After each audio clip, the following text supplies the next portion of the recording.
in other parts of the world, regional organizations for human rights. A lot of NGOs are also existing all over the world. So a lot of developments in human rights, but a lot of human rights violations also taking place. Why? This is a very important question. For example, hospitals are increasing all over the world. Even you will find hospitals in villages now. A small tehsil you can find hospitals, private hospitals. If hospitals are increasing, it means disease is increasing. Why? If hospitals are increasing, it means disease should not increase. For example, if we have more police, there should be less crime. But crime is also increasing and police is also increasing in numbers. So you see, it is a very complex situation all over the world, not only in my country. Why it is happening? I am eating, but I am not getting satisfied.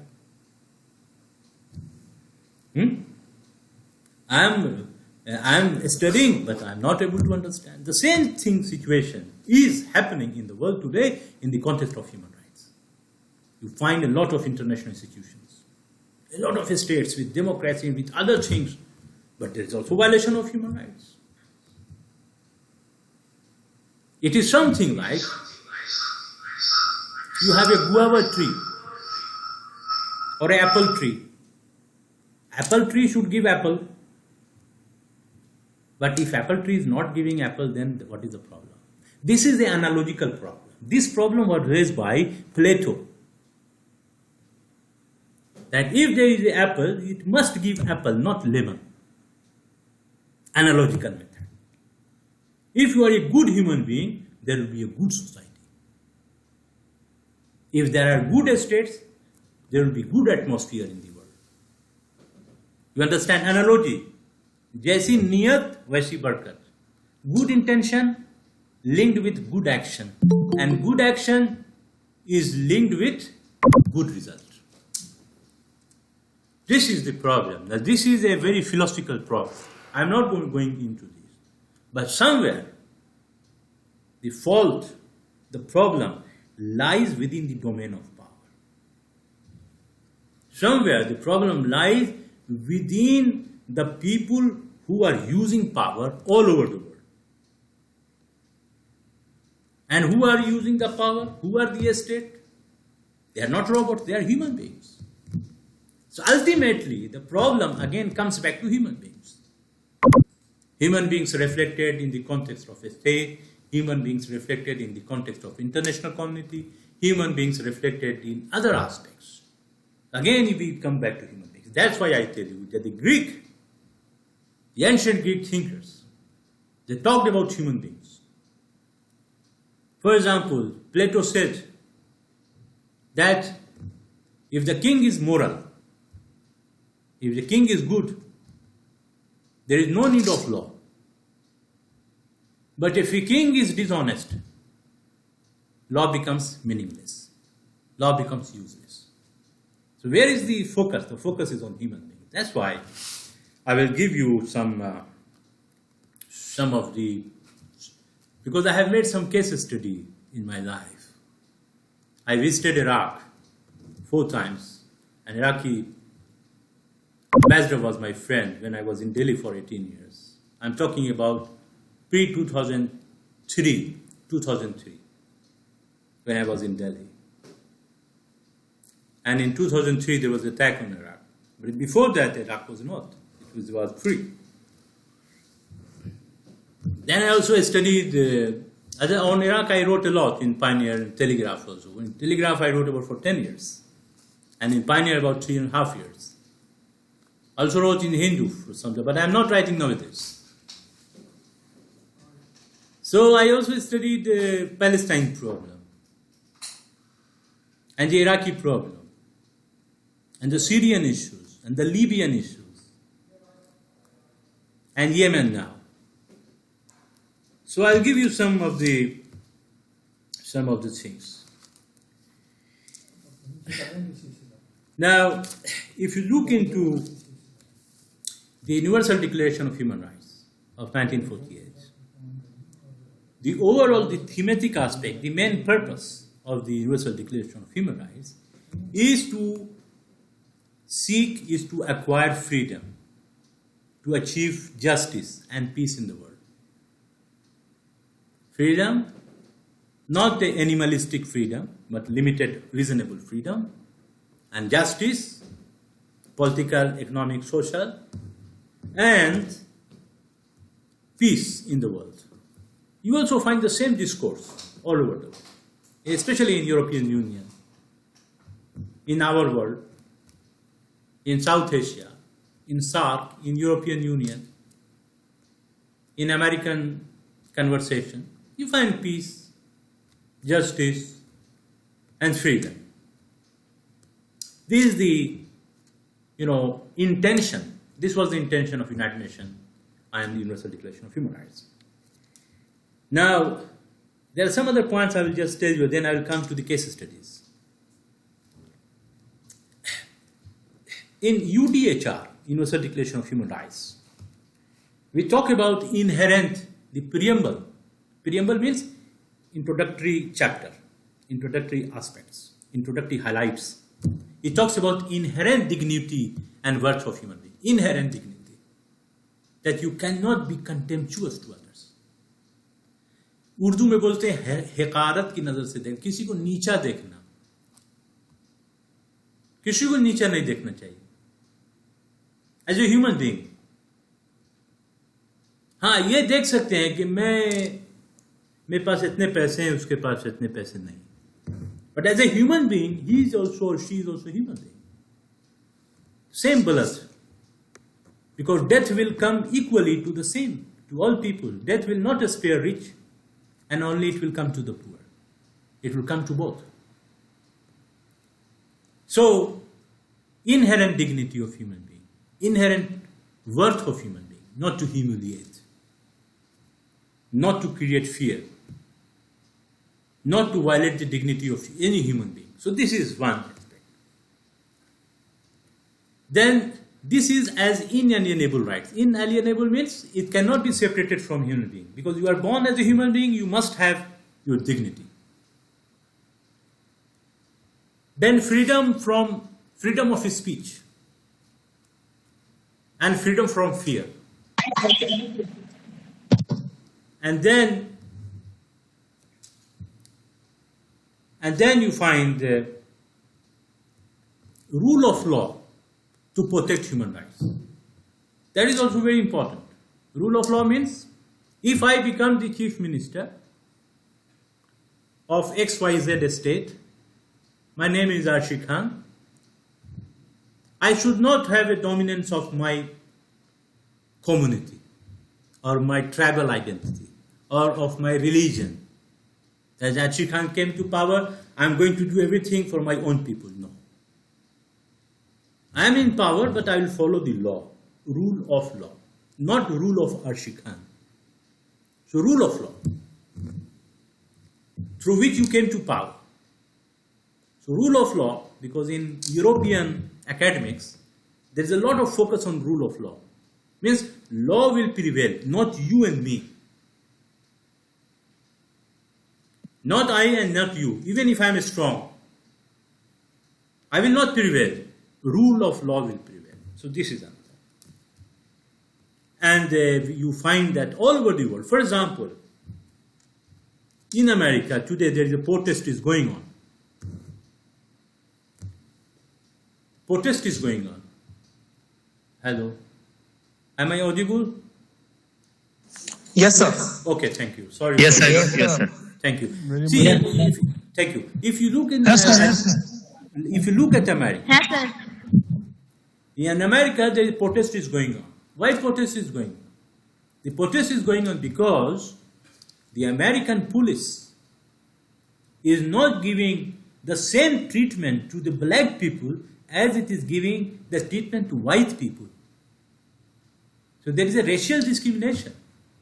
The same thing was happening with Indians in South Africa in 1910, in 1911-12, when Mahatma Gandhi and Gokhale went from here to South Africa. because there was a racial discrimination against Indians, because Indians were also brown people. So the problem in America is not because because the black people, they are also Christians, and the whites are also Christians. Same community, same religion. But the problem happens because individual is prevailing. A particular mindset, white supremacy is prevailing, not the law. If the American police deals with law properly, then it will be equally applicable to both white and black. And that's why it is said equal protection of law. Law will be applicable equally to all. That is also important for protection of human rights. Another important thing, but this does not happen generally. Not only in America, but in other parts of the world. Whether you take any country, a Muslim country, a Christian country, a Hindu country, or a secular country, or a communist country. If you have a communist country, then Communist Party will prevail. If you take Pakistan, the Punjabi mentality will prevail. If you take India, the majority perception will prevail. If you go to Nagaland, Naga mentality prevails. So this is a very common problem. And the problem is that rule of law, the prevalence of law has not taken very, very strong roots, pervasive roots. And that's why we have also human rights violations. Now, you find that if there is a violation of law at the mahalla level, at the district level, for example, or at the regional country level, at the international level, where is the effective remedy? There are effective remedies. There are institutions. But generally, it does not prevail. It does not become effective. So this is another important thing. So now this is the small background. Now I come to where is because I wanted to share some of the photographs. How to share? Just let me find out the person because the person is not here. Let me call him. अब भाई कोई है यहाँ पे? ये है कोई यहाँ पे? आ जाइए फोन, आ जाइए भाई, आ जाइए। इधर खोलिए। कौन कहाँ गए हो? मदर भाई बोला। हाँ, मदर बोला। I'm going to take up the Afghan issues, the Afghan refugee issue, basically the Syrian refugee, and then Palestine refugees, and Iraqi problem, and Somalia and Libya problem. What do you want first? Tell me. Which case study you want to know? I give you Iraq, Palestine, Somalia. Somalia. No, not Somalia. Somalia. Not Somalia. Libya. Somalia. I have Libya, not Somalia. Libya. Okay, Libya, sir. We'll go with Libya, I guess. Okay. Yes, sir, Libya. Okay. And then after Libya? Iraq. Iraq. Okay. Iraq, आप sir. जरा- Okay, thank you. आप जरा यहीं बैठिए या मेरे को बताइए, मेरे को आता नहीं। I'm very illiterate. Not now. Just put on Iraq. Not now. Not now. Okay, let me come to Libya.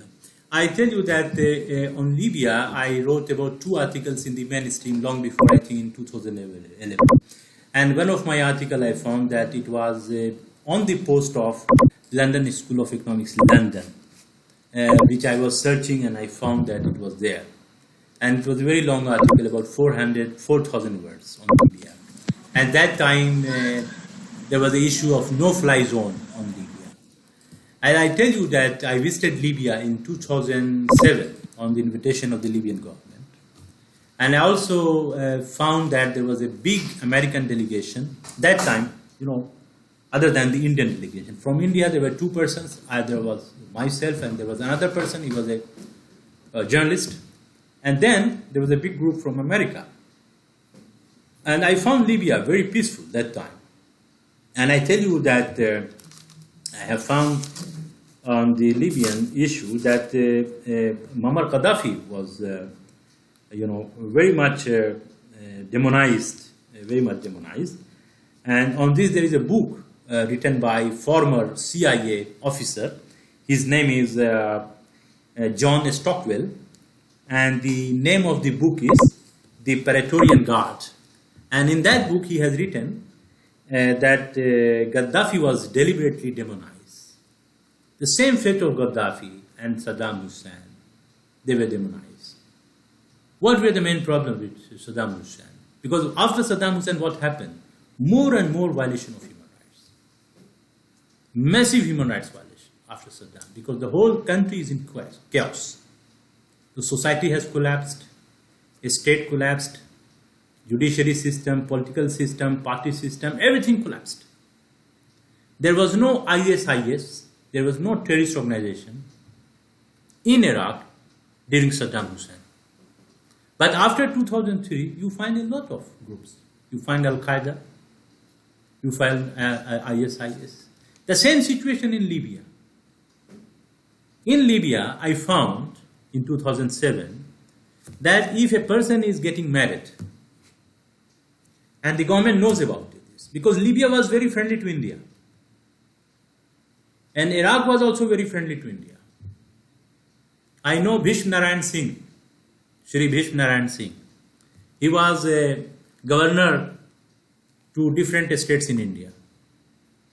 And he was also one of the key figures in Indo-Iraqi Friendship Society. I was also connected with Indo-Iraqi Friendship Society. I am talking about a pre-2002 situation. And in 1975 onwards, there was an oil crisis in the world. And that time, India was having some financial crunch, means currency problem. Not able to pay a lot for buying oil. Then that time, Mrs. Indira Gandhi, I think in 1980 or 81, Mrs. Indira Gandhi wrote a letter to Saddam Hussein. And Saddam Hussein always considered Mrs. Indira Gandhi as sister. And she said that I will take oil, but I will pay later on, not now. Means, udhar pe lena hai. Then Saddam Hussein said, in reply to Bhishma Narayan Singh, because the letter was very private letter, confidential letter, even Bhishma Narayan Singh, personally he told me, even he was told not to see the letter. So Saddam Hussein saw the letter, and he said that, tell my sister, you take oil for India, I don't think of money. So that was the relation between India and Iraq. So we lost Iraq. We lost energy security, because Iraq is a very important state in terms of oil resources. Iraq has and Libya has very good quality of oil, normal petrol and super petrol. If you come to Libya, now what was the problem in Libya? There was no human rights problem as it is today. Of course, there was no democracy. But Libya, Muammar Gaddafi was basically practicing social nationalism. A party-based, one-person dominance socialism. And he also wrote Green Book. The main issue with Libya was that Gaddafi, he was against multinational corporations. He did not want private companies to deal with and to dictate the Libyan government on the issue of oil. So oil was nationalized by Muammar Gaddafi, because Muammar Gaddafi says that Libyan oil belongs to Libya, and Libyan government will decide how much to extract oil and what will be the price of oil. So he stopped the private companies. The oil companies are known as sisters. And they take revenge after many, many years. they wait for. So the main issue with Gaddafi was not that he was killing people. In fact, he was distributing a lot of money to African poor countries because Libya was a very rich country. And in Libya, economic status in terms of below poverty line was better than Belgium. You will not find any person below poverty line. Those who were not having homes, government was building homes for them on a very easy installment, some were free. If a Libyan national was getting married, the Libyan government was giving $46,000 to him directly to manage his wife and to manage his home.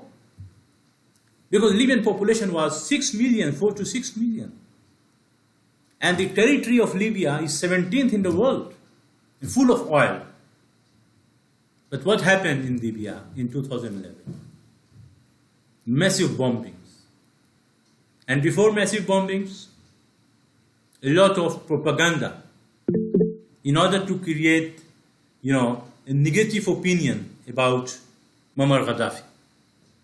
And in 2011, it was bombed.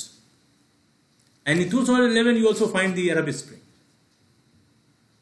And people thought that bombing will bring democracy. But bombing destroyed the base of democracy because you cannot bring democracy through bombs.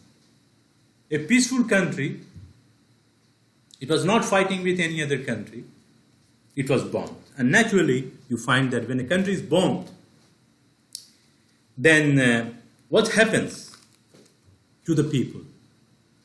So you find thousands of Libyans became refugees. They went to other countries. Later on they came back. But when they came back, the whole country was in chaos. Libyans became very poor because the bombing, the American bombing and coalition bombings, they bombed civil areas, civilian infrastructure, like power plant, like electricity plant, water plant, hospitals, bridges, and roads. They bombed this. So who were the sufferers? Anybody question the violators of human rights? Nobody questioned. Even somebody questioned, nothing could be done against the violators. And the whole Libyan people, without any fault from their side, they suffered. There is a book written by Victor Ostrovsky, and the name of the book is The Other Side of Deception. I tell you one thing, if you know Libya, that Libya was bombed in 1986 by American 100 fighter jets. It was bombed in 1986.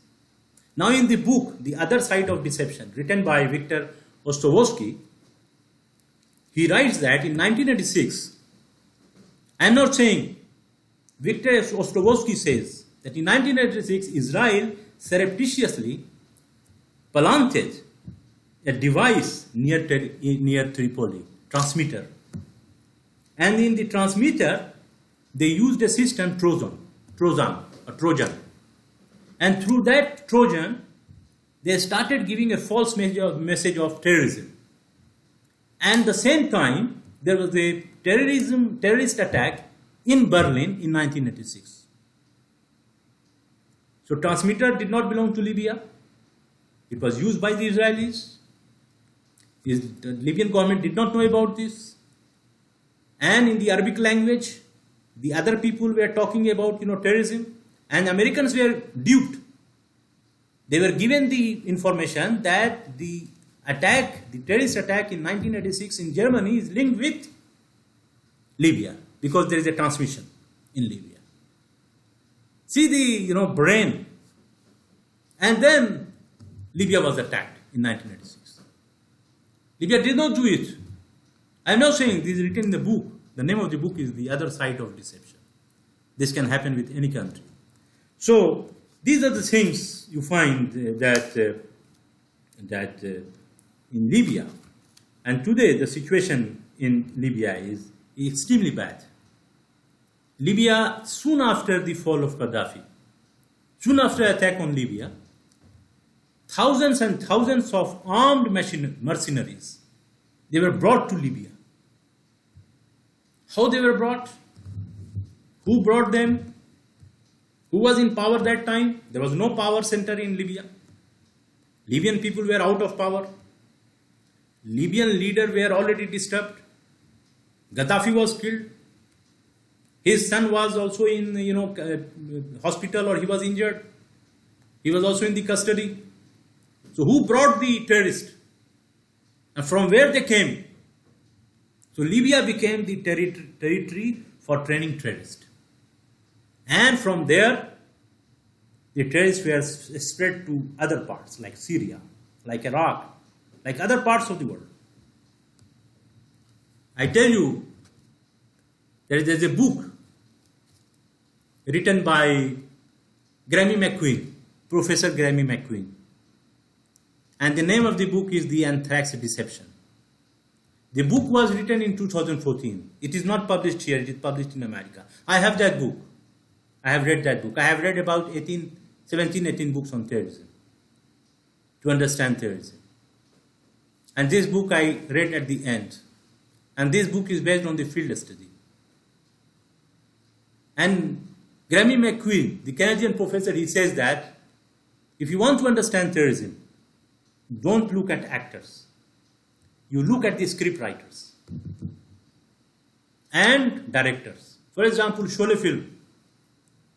I don't know whether you have seen Sholay film or not, but you must have seen. Sholay film is very famous. You know, there's Samha and Kalia and Gabbar Singh and Dharmender, Amitabh Bachchan, Hema Malini, Surma Bhopali, all these actors. So people remember Thakur, Gabbar Singh. They are actors. But who was the scriptwriter of Sholay film? Salim Javed. And Ramesh Sippy gave the direction. Tera kya hoga Thakur? Tera kya hoga Kalia? So this direction, the dialogue used by Gabbar Singh was basically directed by director. So that's why Grammy McQueen says that if you want to understand terrorism, you don't look at the actors. Actor is a periphery. You go deep and you look at the script writers. And that is very, very important aspect. So this is the case of Libya. Now I come to Iraq. Iraq, yes. Iraq का खोलिए. Iraq का खोलिए first वाला. Screen share कर दूं.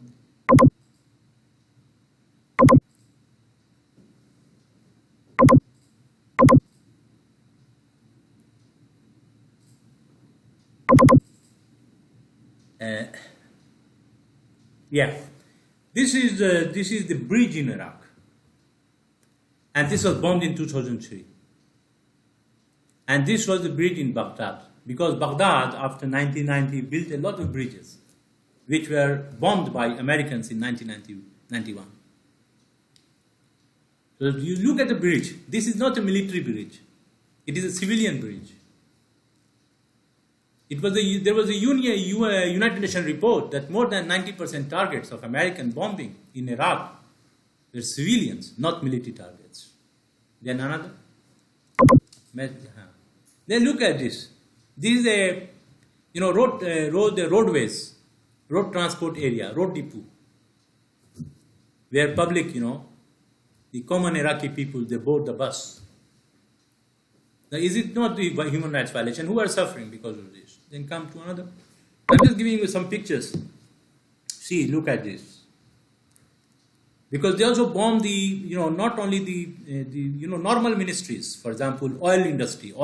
They also bomb oil ministry. They bomb the schools. They bomb the hospitals and civilian areas. But who are affected? Directly, indirectly, human beings and common people of Iraq. Then come to another. Look at this. See the distraction? Look at. He is Mr. Bush, George Bush. And the other person who is sitting, his name is Bandar bin Sultan. Sultan bin Bandar. He's also one of the crown prince, and he served as the he served as a Saudi ambassador to America for a long time. And he is also the person who was very much involved in the activities indirectly of Al Qaeda, along with CIA and the Saudi intelligence also. So look at the intimacy. The next. This is, look at the ground, the surroundings. How many people? Not a lot, not a big gathering, but it was on television, it was shown. There's a big gathering of people, removing the statue of Saddam Hussein. Not a big gathering. The removal of statue is not the issue. The issue is that he was the president of Iraq that time. And it is a humiliation to the head of the country. They wanted to humiliate Iraqi people. They wanted to psychologically, demoralize Iraqi people. So that's why they did this with this statue. They destroyed the Iraqi army, abolished the Iraqi army. As British came, East India came to India, and after the Battle of Plassey in 1757, they demolished the system and took over the entire system and planted their own people in the revenue system, etc., etc. It's a big humiliation. The same in Iraq you find. It is in Baghdad. Next. See, it is all Baghdad photographs. Because I know I went to Baghdad 4 times. I stayed in the Baghdad hotels, 4 places. I still remember those areas. I'm very sad to see this. And I saw Iraqi people, very simple people. I met one of the Jat Biradri, Jat community in Haryana. I went to give a lecture in Ballabgarh, I think many years ago. It was 7-8 years ago. And then there was a Hindi professor. He was a retired professor. I forget his name. He was a Jat. He said, Arshi Sahab, Saddam Hussein was a Jat community. He was a Jat. He belonged to our caste. He belonged to our community. He told me. I said, why? How? No. Then he gave a history. That how Jat people from India, there was a big famine in India. And then long time, I think during the period of our Prophet ﷺ. And then a large number of Jat community, they migrated from India to Arabia. Some people went to Saudi area because there was no Saudi Arabia at that time. There was a name of cities like Medina and Makkah and all these things. Name of the cities. So he said that your Prophet, was very happy with Jat because Jat people were having some Ayurvedic medicine, some herbal medicine. And one of the close relatives of the Prophet was sick, and the Jat community from India, they gave some medicine, and she became very good health, and then he was very happy, and the Prophet said, you go to Baghdad and you stay there, like Baghdad Iraqi people. And he said, I don't know, because he said that he was very strong in his perception. He said that in some of the house, we did not burn, we did not cook food in our house for 2 or 3 days because of the death of Saddam Hussein, because he said he was a Jat person. And in fact, you will find the culture of Iraqi people, especially of central area, of Tikrit, etc., very much similar to the Haryana and the Western UP Jat community. Anyhow, this is some very, non-substantiated but very personal information from not me. Then back. See, this is the children. I think this is the photo of November 2003. They are the children, homeless children. And I tell you that Iraq was a very rich country. Iraq was not a part of the third world. Iraq was a part of the first world. Because in Iraq, there were certain roads before 2003, before the attack of Americans. There were certain roads on which you can fly aeroplane in emergency. And those roads are very wide, like a steel, fully plain, because there was no corruption. Because corruption, if there is a corruption committed by or made by a person in economic way, then there was a capital punishment in Iraq. In 2 categories, there was capital punishment in Iraq. either in corruption, economic corruption, or going against the country and becoming something like so. This is a different aspect, but I tell you that how Iraqi children, when many people went to Iraq from India, from other countries, and they got a lot of money from their salary, and they built very good houses. Even in Aligarh, they built good houses. Iraq was so rich. Iraq was never in debt. Iraq was having a big source of revenue. That was oil. And Iraq was not taking any debt from any other country. But what happened after 1990 and after 2003? Look, the situation.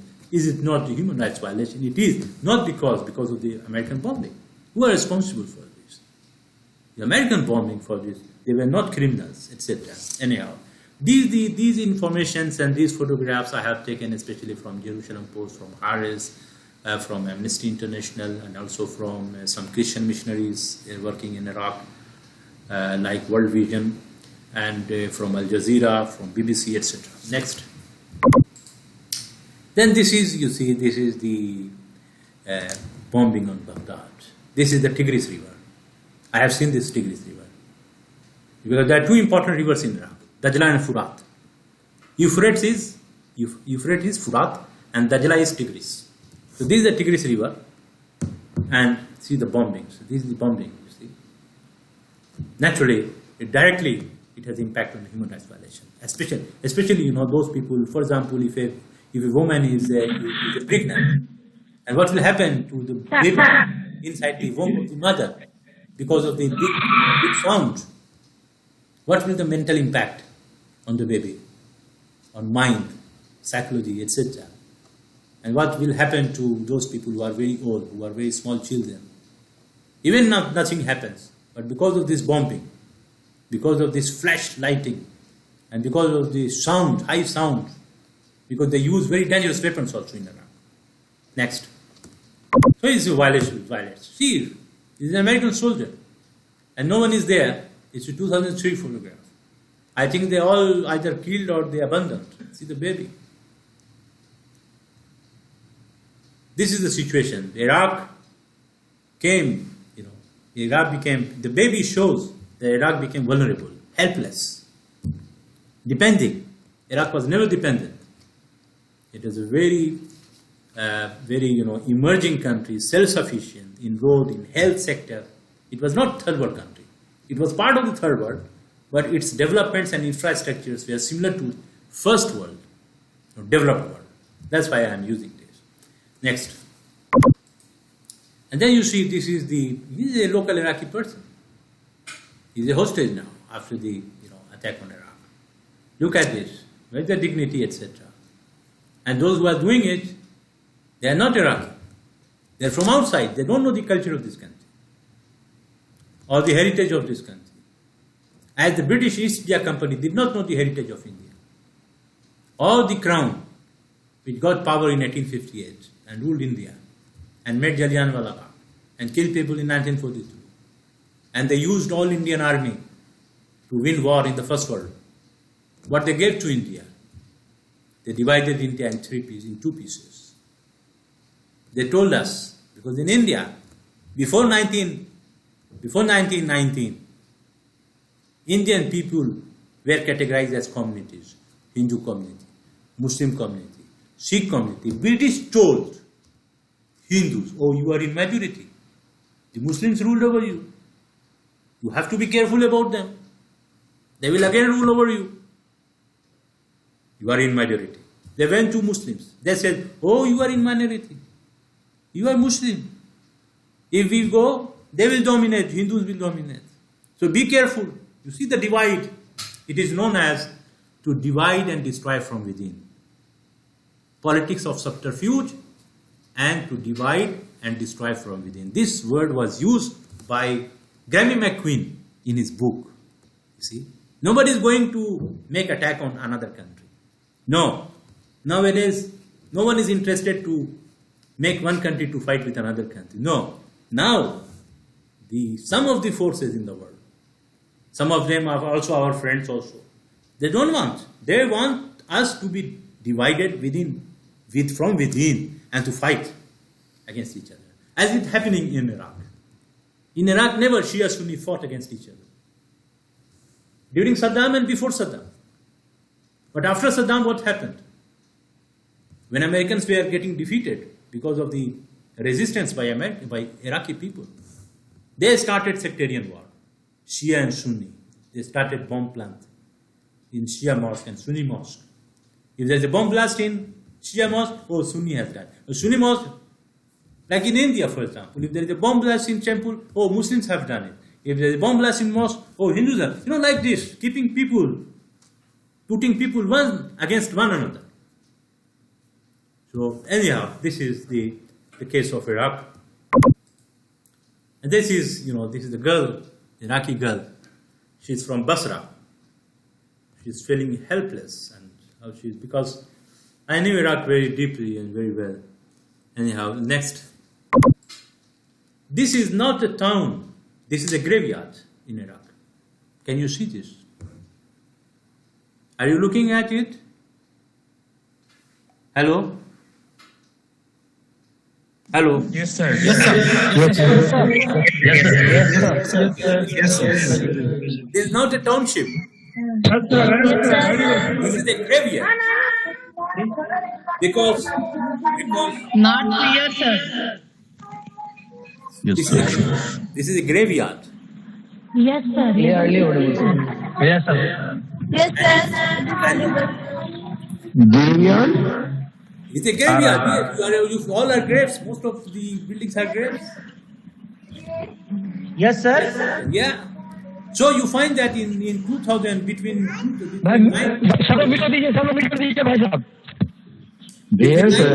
between 1991 and 2005, about 3 million to 5 million. It is estimated that 5 million Iraqi people were killed because of war and because of sanctions and because of disease, all created by the external intervention. Anyway, next slide. This is this is Iraqi heritage, because there are some Iraqi heritage. For example, in India we have Indian heritage. For example, you can say, where is the Indian heritage? You can say Nalanda. Then you can say this one. और जो वहाँ पे है क्या बोलते हैं, आनंद पर्वत. And then you can say Gaya. And you can say Varanasi. So these are the old, heritage. And you can say also Mohenjo-daro. Mohenjo-daro not in India now, but it was part of India, the bigger India. In Iraq, there are many civilizations. Many civilizations came. And there are some civilization heritage, like Samarra, like Ur, like Babylon, like Mesopotamia. So this is a place like Ur. You are Ur. This is an old 4,000-year-old building. This was bombed because American bombings also targeted the Iraqi heritage sites. They even bombed libraries. Why it happened? Why it happened? Because the Iraqis used to say that the Americans do not have a long history of America. They settled in America in 1600s. So they don't have history more than 200, 300 years. Iraqis have the history of 10,000 years. Like Indian civilization has a history of more than 5,000 years. Egyptian civilization has a history of 8,000 years. Then Chinese civilization is also old. But the American civilization, no civilization. It's only because they came to America and they removed, because America was populated by Native Americans, Red Indians. So, in order to defy, in order to humiliate Iraqi as a civilization of people, they bombed the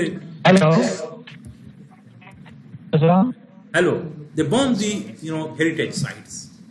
Next, clip change clip. कैसे करते हैं?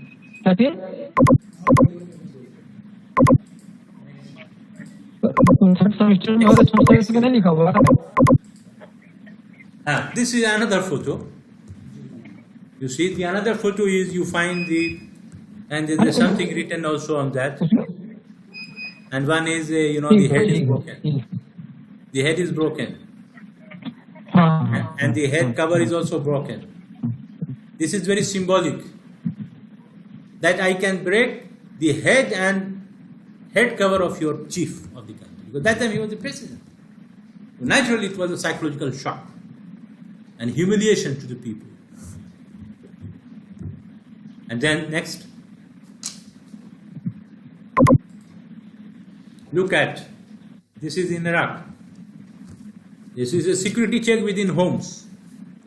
Whereas in Universal Declaration of Human Rights, you cannot enter into private homes, privacy of human beings. They are all women, and she's a girl. Look at, it is a massive violation of not only human rights, of the dignity of a girl, of a baby girl, a small girl, who does not know war, who does not know sectarian things. Next. Look at, this is again Iraqi photo. And this photo I have taken from the Atlantic. I don't know the situation of the baby, whether dead or injured, but this is the situation. Look at, next one. Look at the powerful machine gun which they have. Especially this M16 rifle is not used in civilian areas. They are used in battlefield. But look at how he's humiliating the old guy. He's an old Iraqi person.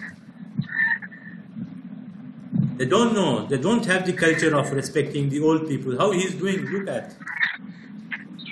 Well, it's a violation of human rights. There's a lot of things. I'm just giving you this is a photo from Atlantic also. Again. Okay, this is, his name is Colin Powell. And the period belongs to 5th February 2003. Just few days before the American attack on Iraq. 5th February 2003. He is Colin Powell. He was Secretary of State. He also came to India. And our Yashwant Sinha, that time he was a foreign minister. He was not very happy with him. Anyhow, he made some pressure, whatever. And then Yashwant Sinha was also removed as a foreign minister of India. So this man, Colin Powell, he is sitting in Security Council. And he was giving a video presentation in the Security Council and showing the video presentation about the lorry and trucks. That these trucks and lorries were carrying weapons of mass destruction of Saddam Hussein. And it was a false video. Later on, it was found. And after that, America decided we will go to attack Iraq. This is the photo in the Security Council. Next. Look at the photograph. This is the president of Saddam Hussein. It's not a question of Sunni and Shia. They put a big reward for information by 25 million or 20 million. And some of his close relatives, he gave the information that he is in the bunker. Then he was drugged inside. And he's not in the normal face. His face is not normal. The purpose of showing this face, the photograph, is that what I can do with your head of the country. We can do this with the head of the country. And what about the normal people? It's a very, psychological attack. The photo shows a psychological attack by a very powerful country on a small, peaceful country. Now, naturally, there is an impact on common people. And it violates human rights, at least the dignity and the virtue of human being. Next. Look at, this is a demonstration in America. It's not in India or in Nepal or in Iraq. It is in America. And look at the writings. Bush, choose love. We be people. You see, bring all the troops home back. No war. A lot of opposition. But through media and other things. Because there were demonstrations in Iraq, in 50 cities in America. I remember. More than 50 cities in America, there were demonstrations against war. But the Americans went to war. Next. This is a bomb blast. Now, Iraq never witnessed bomb blast. Suicide bombers, bomb blast, ISIS, Al-Qaeda. They never experienced with this during the period of Saddam Hussein, even before. Now, who brought this idea? This is a question of research. Who brought the concept of suicide bombing? Who were victims of suicide bombing? They were not Americans, they were basically Iraqis. If Shias people are killed, they are thinking it was done by Sunni. If Sunnis are killed in the suicide bombing, they are thinking Shias had that. So sectarian war. Because of the sectarian war, the American stayed there. Like America, like India, Hindus and Muslims came together in 1916, Lucknow Pact. In 1919, Khilafat movement. Hindus and Muslims came together. But when the British saw, when British saw that if Indian people, Hindus and Muslims come together, then British will be out.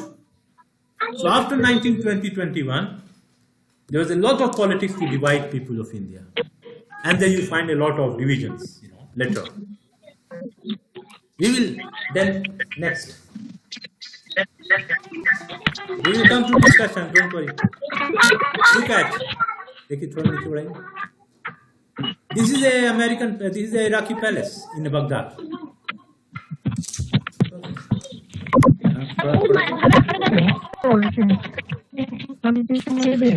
Excuse me, sir. Can you request Shamim Akhtar sir to mute his mic? Actually, Shamim Akhtar ji to mute. Okay. Yeah. Mute हो गया? Mute हुआ? हाँ. Anyhow, so this is the Iraqi palace. For example, in India, where is our president? Can he stay in a small house? He cannot, because he is the president of India. He needs to have a big building. Prime Minister of India, will he stay in the Kakanagar, in the flat which are given to ISIPS? No. He is the Prime Minister of India. He will have his own big house, a big area. Chief Justice of India. So similarly in Iraq, Saddam Hussein had palace. And after the occupation of Iraq, you see the American soldiers, they are playing baseball inside the palace. This is a humiliation to the architecture, to the building. In fact, baseball is never played inside the building. I played baseball in America when I was a Fulbright fellow in 2004, in the field. It is never played inside. Anyhow, next.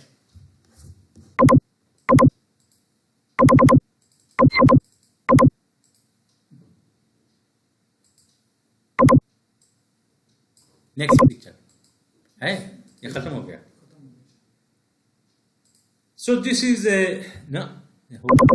है. नहीं ये नहीं.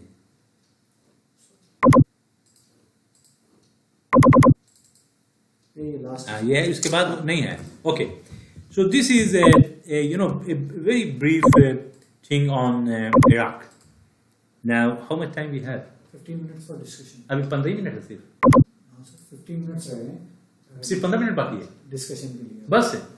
और नहीं है. 45 तक है ना. अच्छा. Okay, I think I had a lot of things in my bag to talk to you, but I think 15 minutes are remaining. The session is open for question and comment from your side. One by one. One by one. Who will speak first? Excuse me, sir. Sir, I want to know your views on forced migration regarding the Rohingya issue. About Forced migration. Yes, sir. Forced migration. Forced migration, sir. Okay. Next. Let me tell you immediately, the forced migration of Rohingya, because Rohingya is a very, very poor community in Myanmar. And I think the government of Myanmar should have taken care of the Rohingya people because they are in a very small minority in Arakan area.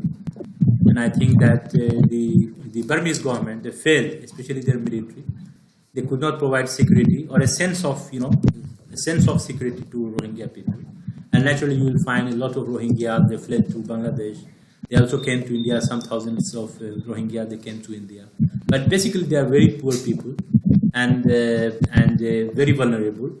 And I think that the whole world community, any refugee, whether it is Rohingya refugee or Hindu refugee or Muslim refugee or Sikh refugee or Christian, any refugee or a refugee without religion also, if they are from our region, of course, because in neighborhood we have a lot of responsibilities. We must love neighborhoods, and the neighborhood also should love us. So I think that the forced migration is, of course, is a violation of it. Next question. Next question. You can ask freely, don't hesitate. बोलिए, please.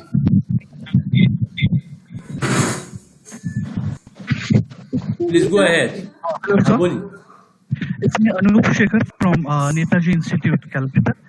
Okay. I'm a little curious, and thank you for raising my concern, my question. I'd like to thank you for the wonderful and very elusive presentation that you have given to us. It's a full narrative of securitization for peace and installation of democracy. The West has been very active in propagating violation of human rights.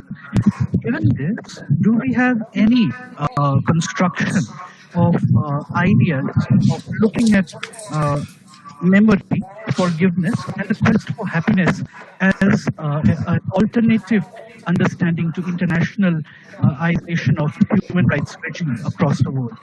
Because you have given us a picture wherein the West is giving securitization for peace, human rights discourse, and violation of human rights itself as practiced by the West. Now at the international level, do we have a parallel or an alternative knowledge building or a pedagogical exercise of memory, forgiveness, and happiness? That is my question. Thank you very much. I think your question is very, very relevant, but I tell you that what is more important thing among human beings. The essence of human being is not to take revenge. This is the essence of human being. But do we do this? We don't do. The essence of human being is not to do discrimination. We say in theory, but do we do this? We don't do. Any religion community, anywhere in the world. Therefore, the state system or the power system or the international system was established on the basis of trust. That trust was political moral trust. Expecting one actor not to violate another. This trust has collapsed. Not only today, even before. For example, in 1945, Japan was bombed. Japan was bombed after Japan was defeated, not during fighting. When Japan was going to surrender, there was a talk going on, how to surrender, in what way. During that period in 1945, when Japan was already defeated, they bombed Japan. Similarly, in Germany. Germany was already defeated by 1944. But you will find most of the bombings on Germany, it happened in 1944. There is no cure of human being except to rebuild the trust. And as you told, I think there are a lot of NGOs working in that. And these NGOs are modern NGOs and also religious NGOs, some charity organizations, they are working. But the point is, who will control the bull? Only trust and only tolerance cannot, but there should be some system. There is a system. For example, if there was an attack on Kuwait, Kuwait was liberated. But when there is attack on Palestinians are not liberated. When there is attack on Iraq, they are not liberated. So we have a system which has a very based on selective, use. Human beings are working a lot, but I don't think it is very effective because power has its own direct and it has its own domain, and power is also linked with media also. You are doing good things, for example, but media is not projecting you. What will you do? How will you get favored in the community? Except the local one. You are doing good things, but you are not getting highlighted because media is not with you, for example. So things are there, but the thing is that in the state system, there should be some other alternative, institution made by. It should be made by Asian people and African people. We should not depend upon only one group of powers that they will decide our future. It may happen to us also in future. Who knows? It may happen to anybody. Who knows? Hello. Hello. Yes. Hello. Next. Hello. Yes. Please. आइए बोलिए. I think there was a sorry. No, there was no after you there was a honorable lady to ask some question. I think who was that? So whether international humanitarian law is the weakest part of public international law? It is not weakest, but it has become very vulnerable. Because the vulnerable people don't have lathi in their hands. वो पुरानी कहावत जिसकी लाठी उसकी भैंस बात ही खत्म हो गई. Hello. जिसकी लाठी उसकी भैंस बात खत्म हो गई. Hello. Yes. Yeah. Just Yes. before you talk about some media. Media. Yes. The media is in the hand of. That means the influence of media is in the US. I think so. How much India can control the media, like dissemination of information? Yeah. India. See, I tell you. Let me finish. And WMD, we believe that Iraq having the WMD, but there is no such thing. That's media is created. Just say something about this. Okay. See, India. I tell you that India. What should I say? India is like a. I just give you one example. Is like a gold mines. India is like a gold mines, even today. Political gold mine. India was a political power in the world. Not today, but long before. During period of Nehru, it was a political power. Today we are economic power. Today we are military power. But earlier India was a political power. What is political? That voice of India was influencing others. India was leader of Africa, third world countries. Mrs. Indira Gandhi was talking about Palestine, talking about Cuba, talking about non-violent movement. Nehru was talking about Africa. So India was a political power. It was a big weight in international relations. But things have changed. Still India is very powerful. Why some countries want friendship with India? Because India should not speak against the violation of human rights which they are committing. Because if India says, it is heard in the world. India is a big country. India is a continental country. It is a big world. It has a big symbol of symbiotic relationship. Symbiotic relationship. Unity in diversity. It is a big voice. We can play a big role in the world even today. We can play a big role. But when we play a big role, maybe we can get some reaction from those who are habitual of ABCD. So Hello. India still can play a very important role. It is playing its role. It is playing its role, but it can play more. Hello, sir. Yes. Sir, hello. Hello, Yes, sir. बोलिए madam. Madam, no. First let me madam. Madam, yes, sir. please. No. There is a madam one is speaking. One is a yes. बोलिए madam, कौन है आप बताइए? Hello, sir. Sir, No, there is a madam is speaking. Devashish Mahapatra Sahab, please first give her chance. I think yes, Shaina. hello. Shaina is speaking. Yes, Shaina Hello. speak. Yeah.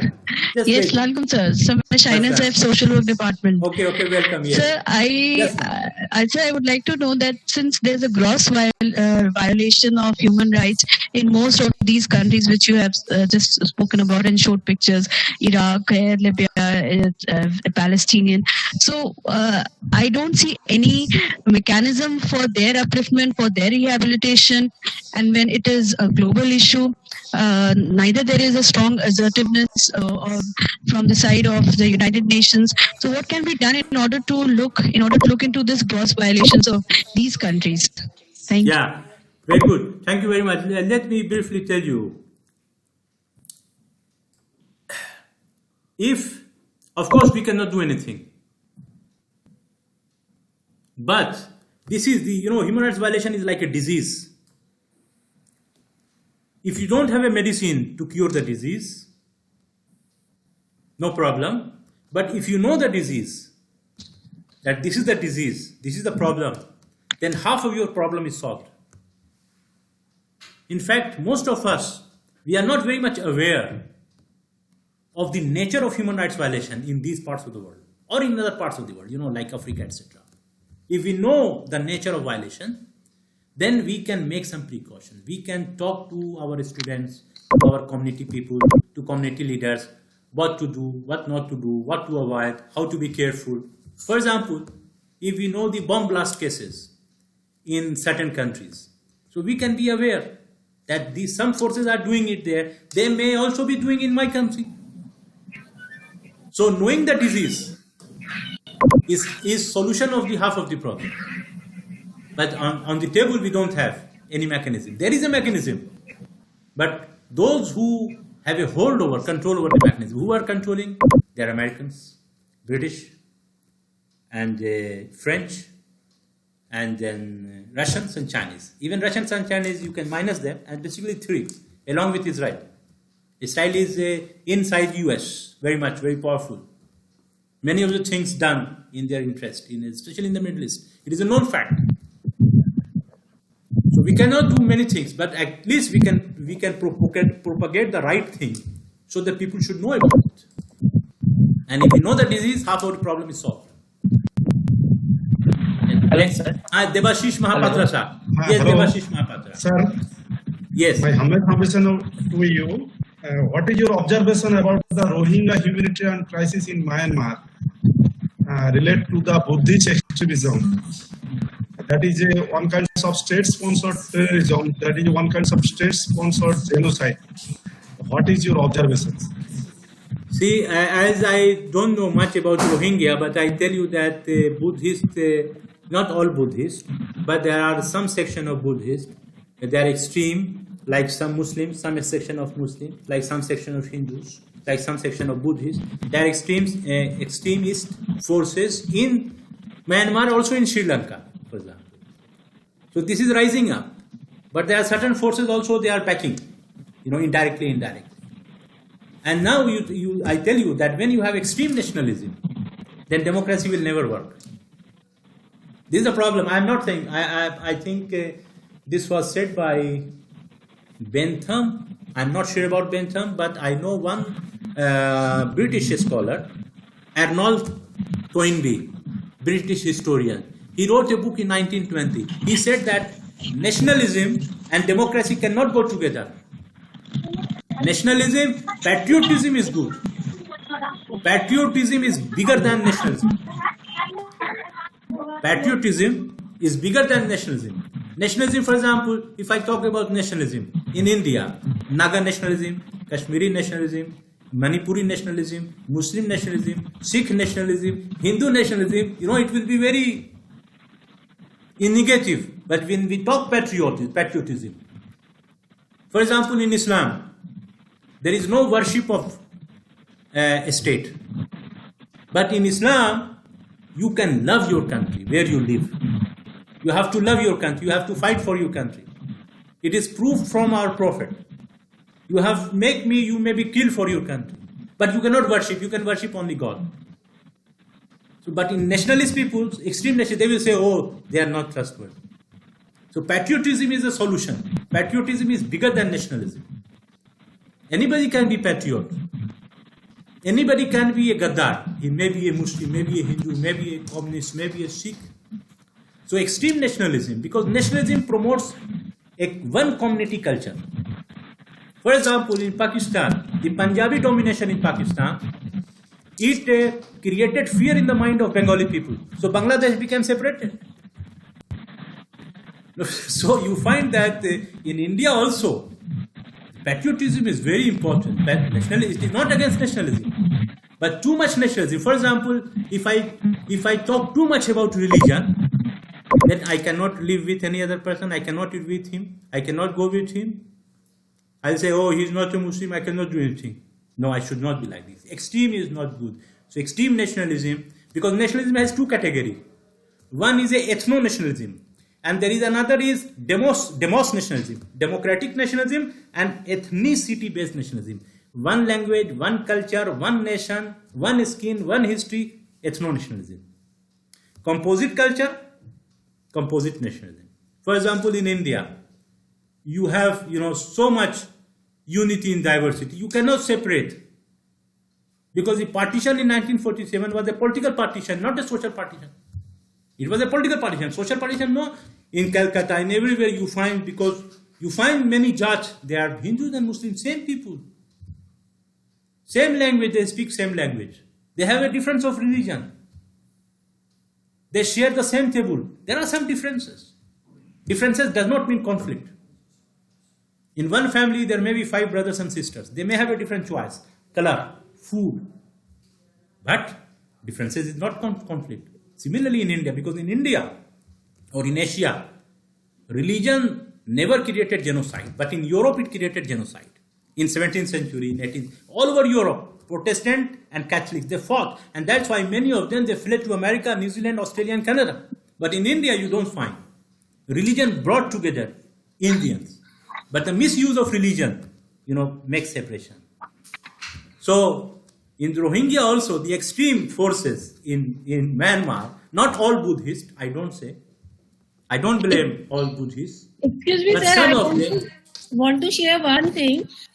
Yes. That as we always hear that there is a unity in diversity in India, but whatever is going in Maharashtra, and Maharashtra Sarkar is doing, and he is banning the channel of Arnab Goswami, and he is also not cooperating with CBI. So is it not the confiscation of human rights? Because you see, Arnab Goswami is not very moralistic also. He is a journalist, but again sometimes he is also partisan. Then the Maharashtra government is also very much political. So if you are more political, you will be less moral. When you are less moral, naturally human rights violation will take place. Because human rights violation cannot be protected if you are very powerful. That's why in democracy there is a division of power. Judiciary, legislature, executive. Okay. In federalism, there is a vertical division of power. Central government, state government, local government. So naturally when you are more political, whether it is Arnab Goswami, because Arnab Goswami is also not an angel. He is also giving some good information and sometimes very provocative also. So you have to be very neutral, because we are academicians, we are not party people. We may look Muslim, we may look Hindu, Christian or communist or atheist, but we are dealing with students. we have to be very, very reasonable. I don't say neutral. Neutrality is not possible for human beings. It will be subjective. Human beings cannot escape subjectivity. But we have to be more positive, because if you have a history, always look at the positive things. Never look at negative things. So in case of Maharashtra, both are political and both are responsible. Not only one side. This is very personal. You may not agree, but this is my personal opinion. Sir, next. I have a doubt. Yes. Okay, I Sir, agree with you. if we give asylum to every refugee, irrespective of caste, creed, and culture, is that not a violation of human rights of its own native people? Yes, your question is very good, but I tell you that there is a word idiot, and the word idiot came from Greek word idiot, and the Greek meaning of idiot means a person who lives his life for himself. जिसको बोलते हैं selfish life. Like our life is very selfish. We live for our family only. Mostly we people. I, maybe you and others. So this is called as idiot. Idiot from Greek word. Those were selfish people. And that's why Plato, he says that the ruling person, the king, will not think of self, but will think of others. So you will find that when in India or in any other country, all people are not coming to India. Why all people will come to India? They will only come when there is a problem. Because everybody loves his territory. I love my territory. My grandfather had the opportunity to migrate to Pakistan during partition. He did not go because he loved his country. He lived here. Why should I go? Not more than 2 million people from India, they migrated to Pakistan, for example. So everybody loves his country. But if there is some problem, big problem, then only reluctantly they can come. Not all people will come. And I think that India or any other country, not only India, any other country, those who can help others, as a human being we should do. Because we are not only political, we are also moral, we are also ethical, we are also civilizational. India is not a gift of British. India is not a gift of one political party. All political parties are in India. India is not in a party. India is not in a group. Similarly, one community cannot claim that Muslims cannot claim that India belongs to us. It is a shared country. It is a shared vision. Like all sticks coming together, bound together, nobody can break it. If all sticks are separated, everybody can break it. So I think that not all people are coming as a migrant to India. I don't think. Why they will come? Why they will leave their territory? But if there is some problem, they may come to India, they may go to US, they may go to other countries. So I think that as a teacher, we have to keep this kind of our nature of understanding. That India is not like not like a small bird which will be destroyed. Keep in mind. India is not like a small bird. India is not like a human being who is afraid of like COVID-19. India is not like this. India is a very strong country. And the strength of the country lies in the unity of people. Unity of people does not mean uniformity. Unity does not mean uniformity. In one family, you cannot find every girl and boy eating the same food or the same cinema or same movie. No, may not. But at the mental level, if you love another, if you love your neighbor, if you don't hate others, then we have to inculcate this culture. If we inculcate this culture, then naturally India will become more and more strong. And India is strong. It was strong long before. But things happen, bad things also occur. Dangerous things also take place in every country, in every world, etc. But I think that the matter of refugee, because in the whole world, the number of refugees are not more than 70 or 80 million. Total number of refugees. And what is the population of India? 1,000 billion, more than 1,000 billion. Sir, I'm not talking about Indian context. But 90 million refugees are not in India. They are all over the world. No, sir, So- I'm not talking about Indian context. I'm talking about Any the context. world Any context. context. No, any context. Any context. Any context. Yeah, any context. But I think that for example, in India we have refugees from Tibet, from Myanmar, from Pakistan, from Afghanistan. In Pakistan, there is a refugee from Afghanistan. In Turkey, there is a refugee, 4 million refugee from Syria. In Europe, in Germany, there are the refugees. But Greece is not accepting. Bulgaria is not accepting. But Turkey is accepting. India is accepting. Germany is accepting. And you know Germany is known as father of Europe. Where are the Palestinian refugees? They are in Jordan. They are also in Israel. They are in Lebanon. They were in Iraq. They are also in Australia. All over the world. They are human beings. So not all people will come. If a country is very small, for example, if India is like a Bhutan, naturally we may have problem. But if a country is big, like from Egypt is big, Libya is big, they can accommodate some thousands or something like that. As a human being, you see.